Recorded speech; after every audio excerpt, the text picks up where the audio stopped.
ini-invoke palagi nila yung Republic Act 9851. Kahit na yung mga dating justices, yun ang sinasabi. 9851, yan ang applicable dyan. Kasi under Republic Act 9851, ang Estado daw ay maaaring magsuko ng isang mamamayang Pilipino na iniimbestigahan ng International Criminal Court o anumang foreign tribunal. Either isuko yan o kung bansang humihingi sa isang Pilipino kaugnay sa isang krimen na naganap sa kanila, dadaanin mo sa extradition. Ngayon, ang tinutukoy nila yung surrender. Hindi mo maaari yun, gaya ng pinaliwanag ko na. Yung provision na yung may kulatilya. Ang unang kulatilya doon, in the interest of justice.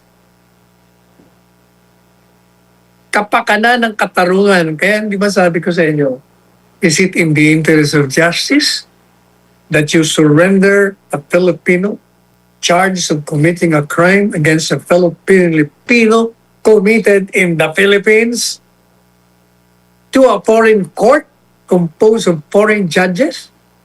Yun lang logic kagad yun. Siyempre hindi. Tanigin mo yung pati yung mga justice na mga dating justices. Ikaw ba, papayag ka na isuko ka? Na kung ikaw ang nakadimanda, isusuko ka na lang ng Estado? Yan ba, is that in the interest of justice, the concept of justice in our country? Pangalawa, may kulatilya pa sa ilalim. Sabi niya, in accordance with extradition laws and other laws. Madaling sabi, patadaanin mo pa rin sa batas na umiiral kaugnay sa pagsuko ng individual.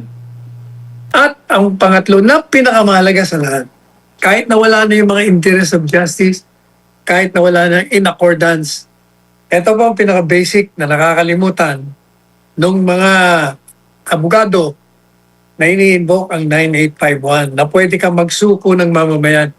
Hindi po pwedeng basta ka magsusuko ng mamamayan.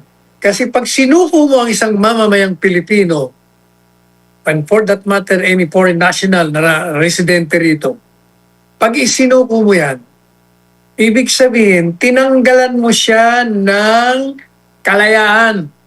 You surrender that person and you deprive his liberty. Anong sabi ng konstitusyon na no person shall be deprived of life, liberty, or property without due process of law. Hindi mo maaaring tanggalan ng buhay. Hindi mo maaaring tanggalan ng kalayaan. You cannot restrain his liberty. You cannot deprive him of liberty without due process of law. Yun ang pinakamahalaga dun .